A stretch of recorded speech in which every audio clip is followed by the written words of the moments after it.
on vieillit de plus en plus. Aussi, je viens de me rendre compte parce que j'avais pas compris, mais quand tu nais, vu que les choses mondes elles passent et tout, et t'es forcément plus vieux que quelqu'un. Et même là, on a vieilli par rapport à tout à l'heure.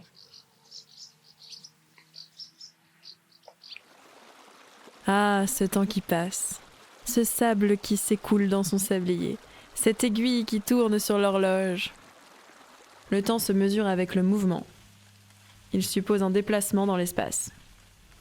Mais alors, le vieillissement impacterait-il notre propre perception de l'espace ?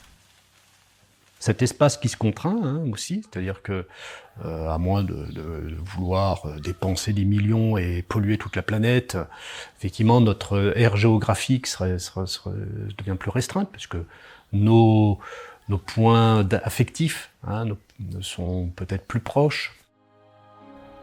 Le temps semble s'accélérer au cours de la vie, quand l'espace se restreint. Alors comment continuer à avancer et à transmettre dans un temps limité et un espace contraint ? Et là, en fait, on leur a offert, avec l'Expo Photo, aussi la possibilité de transmettre. C'est l'institutrice avec les photos des enfants qu'elle avait, le tireur à l'arc parce qu'il tirait à l'arc, le mécanicien parce qu'il adorait travailler sur les voitures. En fait, le souvenir qu'ils ont envie de laisser, c'est aussi ce qu'ils étaient capables de faire.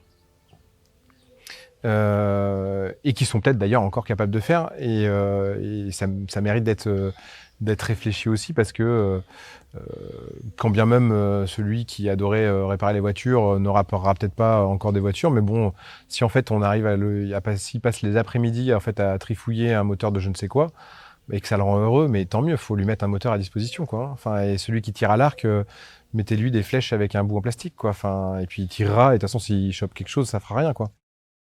Continuer à être capable de. Parfois lutter pour montrer qu'on peut encore le faire. Et surtout qu'on en a envie. Et même parfois besoin pour se sentir vivant.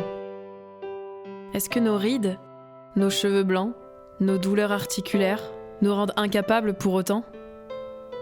Mais comment accepter et faire accepter cette différence entre ce qu'on ressent vraiment à l'intérieur de nous et l'image que nous renvoyons ? Et cela, quel que soit notre âge.